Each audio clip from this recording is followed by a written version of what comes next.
সেই মজা মনে হয় আমি হাওয়ায় ভাসতেছি, এত ভালো লাগতেছে, একেবারে অন্যরকম একটা ফিল। সেই প্রথম লটে ওনারা অনেক বাইক বিক্রি করে ফেলছে, প্রায় 3000 বাইক বিক্রি হয়েছে। মানে একটা রাজা রাজা একটা ভাব আসে যে আমি রাজা রাজার মতো বাইকটা রাইড করতেছি।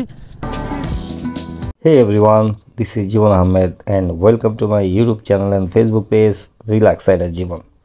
তো আমার সামনে যে বাইকটাকে দেখতে পাচ্ছেন এটা হলো রয়্যাল এনফিল্ড ক্লাসিক 350। বর্তমানে বাইকগুলো সবাই ডেলিভারি নিতেছে।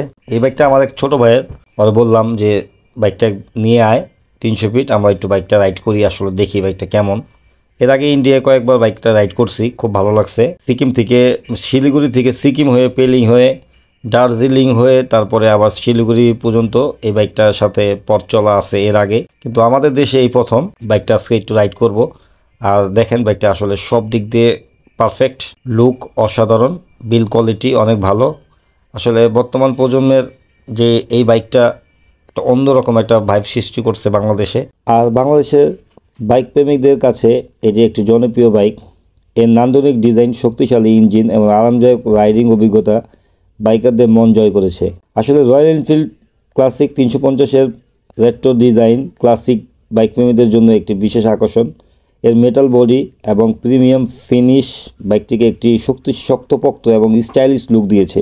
এর মেটাল বডি এবং প্রিমিয়াম ফিনিশ বাইকটিকে একটি শক্তপোক্ত এবং স্টাইলিশ লুক দিয়েছে। চাকা, সিট এবং হেডলাইটের ডিজাইন একদম ক্লাসিক এবং আধুনিক ফিচারের সঙ্গে সমন্বয় করে।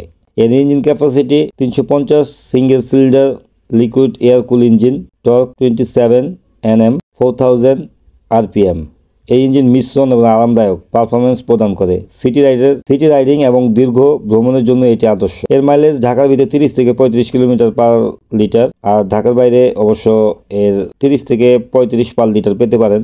টপ স্পিডও ভালো, 115 থেকে 120 কিলোমিটার পার আওয়ার। এর সামনের সাসপেনশনও ভালো, সামনের দিকে টেলিস্কোপিক ফগ এবং পিছনে টুইন শক অবজারভার, যা রাইডারকে দারুণ আরাম দেয়। ব্রেকে আছে ডিস্ক ব্রেক, ABS সহ, যা সেফটি নিশ্চিত করে। সিটিং পজিশন খুবই আরামদায়ক এবং লং রাইড বা শহরের ভিড়ের মধ্যে রাইডিং করলেও ক্লান্তি কম হয়। আধুনিক ইনস্ট্রুমেন্ট ক্লাস্টার, LID DRL, রেন্টো হ্যান্ডেলবার এবং ক্রোমো ফিনিশিং, সাথে USB চার্জিং পোর্টও আছে। এই হলো বাইকটা। চলেন বাইকটা রাইড করি আর আপনাদের সাথে রাইডের শেয়ারিংটা শেয়ার করি।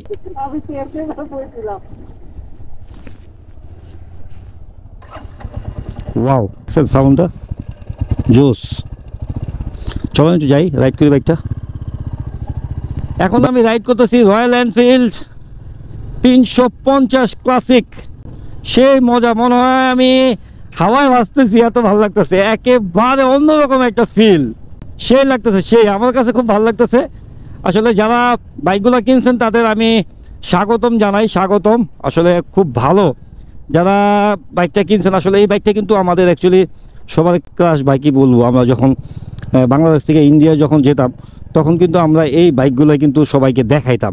আর এখন কিন্তু সেই বাইকগুলোই কিন্তু আমাদের বাংলাদেশে অলরেডি যখন সিসি লিমিট তুলে দিছে তারপরে কিন্তু এই বাইকগুলো আমাদের বাংলাদেশে অলরেডি আইসা পড়ছে। প্রথম চান্সে প্রথম লটে ওনারা অনেক বাইক বিক্রি করে ফেলছে, প্রায় 3000 বাইক বিক্রি হয়েছে, যেটা কিনা সর্বোচ্চ রেকর্ড। কোনো নতুন ব্র্যান্ড বাংলাদেশে লঞ্চ হওয়া কোনো কোম্পানি 3000 বাইক একসাথে বিক্রি করতে পারছে কিনা আমার জানা নাই।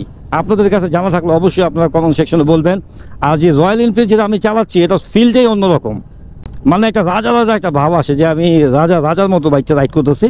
আর সবাই তাকায়, যে যেখানে যায় সেখানে শুধু তাকায়, প্রশ্ন করে।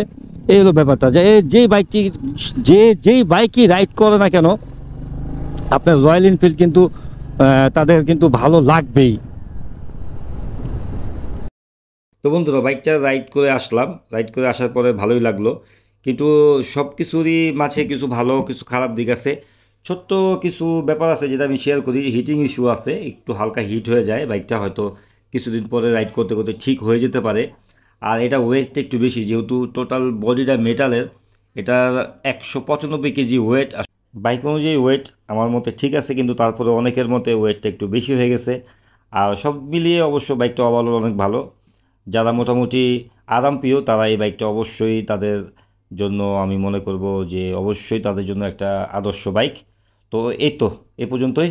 তো চলে যাচ্ছি, কিন্তু যাচ্ছি না, আসবো আবার নতুন কোনো ভিডিও নিয়ে। সে পর্যন্ত সবাই ভালো থাকবেন, সুস্থ থাকবেন। আসসালামু আলাইকুম।